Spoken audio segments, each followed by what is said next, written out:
오늘 얼굴 완전 돼지 같아. 이게 안가야 이게. Halo Sobat Kaca Film, bagaimana kabar kalian semua? Semoga tetap sehat ya. Pada film kali ini Mimin akan membawakan alur cerita film Korea yang bergenre romantis yang berjudul My Love My Bridge. Film ini dirilis pada tahun 2014 dan disutradarai oleh Im Chan Sang. Film ini mengisahkan tentang pasangan yang bernama Yongmin dan Minyoung yang baru memulai berumah tangga. Mereka sudah lama bersama dan menikah setelah lulus kuliah. Setelah masa bulan madu berlalu, mereka mulai bertengkar satu sama lain. Hari demi hari saat mereka berjuang mempertahankan pernikahan mereka, lambat laun mereka tahu bahwa cinta memang ada. Bagaimana kelanjutan kisahnya? Yuk, mari kita simak alur ceritanya guys. Di awal film menceritakan seorang laki-laki yang bernama Yongmin yang sedang duduk menunggu pacarnya. Di sana ia sambil memberitahu kepada teman-temannya bahwa ia akan menikahi pacarnya yang telah lama bersamanya selama 4 tahun. Tak selang lama seorang wanita datang yang tak lain adalah Minyoung atau pacarnya Yongmin. Di sana Minyoung terlihat kesal karena sebelumnya mereka telah bertengkar dan matanya pun bengkak akibat terlalu lama menangis. Minyoung semakin kesal karena Yongmin terlalu bertele-tele sehingga ingin cepat bicara ke inti permasalahan.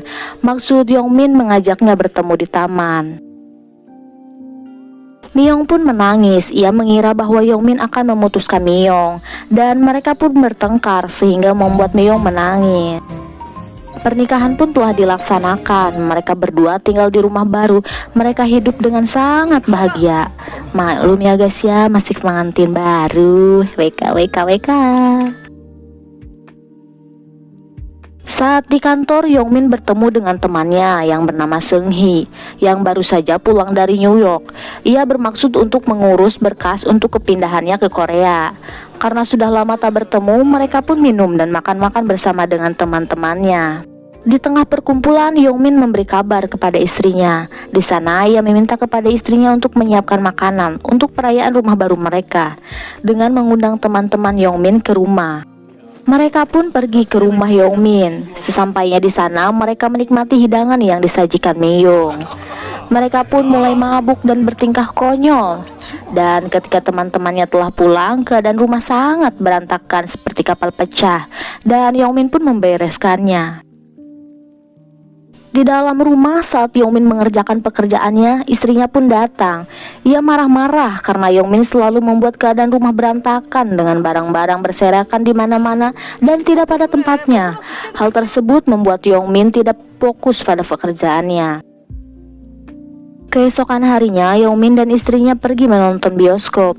Namun, tiba-tiba istrinya bertemu dengan juniornya yang merupakan teman kerjanya.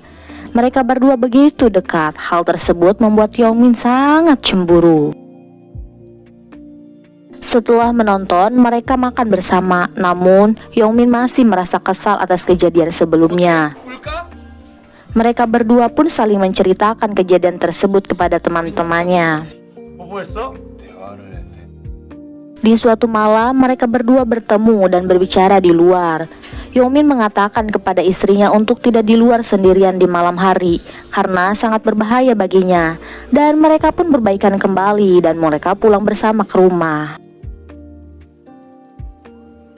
Di tempat kerjanya, Yongmin selalu melirik wanita-wanita yang berpakaian seksi.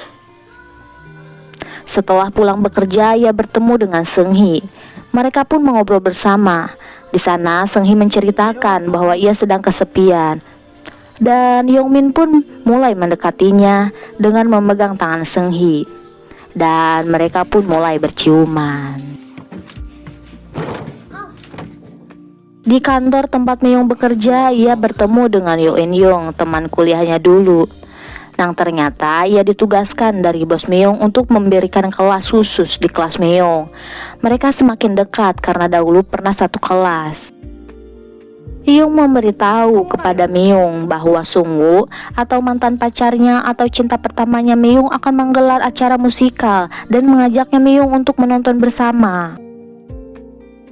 Pada malam harinya di dalam kamar, Minyoung mencari tahu informasi mengenai tiket konser Sungwoo. Di sana ia memesan 2 tiket sekaligus. Keesokan harinya, Mio mempersiapkan diri untuk pergi menonton konser mantan pacarnya secara diam-diam. Dan pertunjukan pun dimulai. Myung pun menontonnya dan mematikan ponselnya. Setelah pertunjukan selesai, mereka pun bertemu. Namun Myung menghindari Sungwoo karena terlihat kurang percaya diri. Tak selang lama mereka pun duduk bersama dan berbicara tentang masa lalu mereka. Ternyata Sungwoo masih menyukai Myung. Ia mengatakan bahwa Myung tidak berubah sama sekali dan terlihat cantik. Akan tetapi Myung mengatakan bahwa dirinya telah menikah. Tiba-tiba Myung mimisan dan Sungwoo pun langsung mengobatinya. Myung pun teringat dengan kenangan masa lalu bahwa saat ia mimisan, Sungwoo selalu bergegas membelikan baju merah untuk menutupi darahnya. Saat pulang ke rumah, Myung bertengkar dengan Yongmin karena ia mematikan ponselnya dan tidak mengangkat telepon dari suaminya. Pada akhirnya, Myung menutup pintu toilet dengan kencang.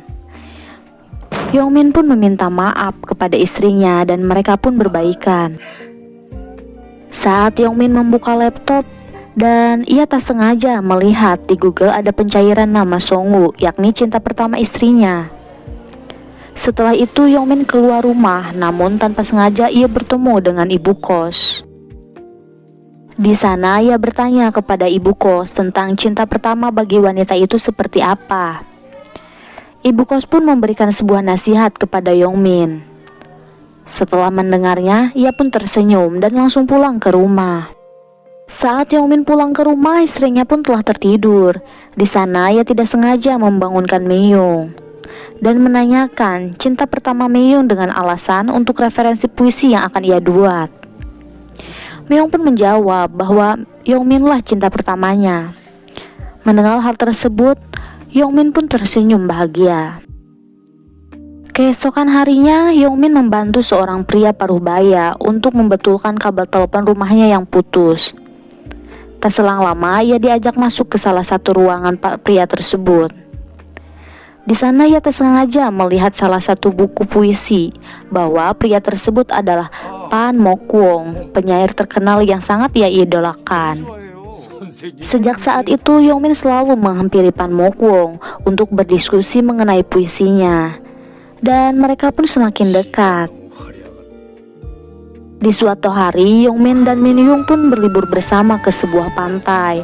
Mereka terlihat sangat bahagia. Liburan pun telah selesai. Saat di kantor, Yongmin menerima telepon dari seseorang yang ternyata idolanya, yakni penyiar terkenal Pan Mokwon, telah meninggal dunia. Yongmin pun sangat sedih. Ia lalu membawa beberapa buku milik Pan Mokwon ke rumahnya. Kesedihan pun masih berlanjut sampai di rumah. Di sisi lain, Myung tidak mengetahui kabar tersebut dan mengeluh bahwa perutnya terasa sakit. Suatu ketika Yongmin sedang mengetik syair, namun istrinya terus memanggil Yongmin dan mencoba menahan rasa sakit perutnya. Akan tetapi Yongmin mengabaikan istrinya dan lebih memilih pergi keluar rumah untuk memberi rokok.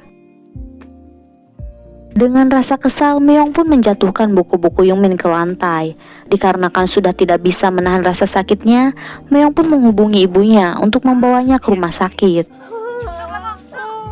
Tak selang lama, Yongmin pun sampai di rumah sakit.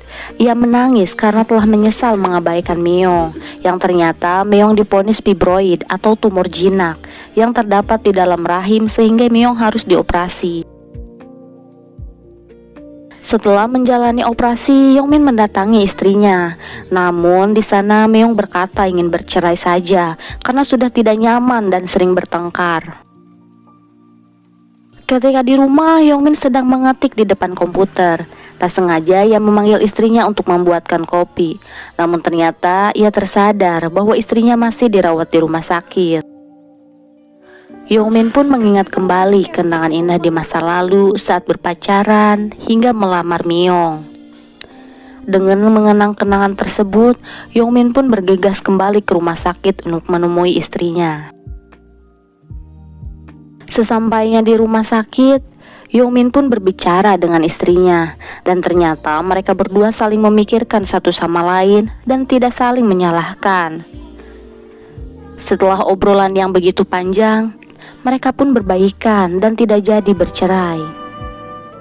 Waktu telah berlalu, akhirnya mereka dianugerahi seorang anak, dan mereka bertiga pun hidup dengan sangat bahagia. Dan film pun telah berakhir. Sahabat KC, film pun telah berakhir. Itulah alur cerita film dari My Love My Bridge.